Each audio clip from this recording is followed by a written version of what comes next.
barulho. Estamos tentando resolver aqui. Esse tanque aqui, esse compartimento está batendo muito forte na hora que ela está em operação.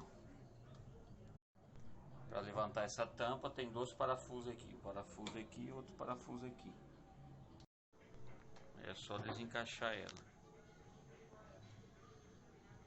Nós adaptamos essa mola aqui, esse modelo de máquina não vem com essa mola.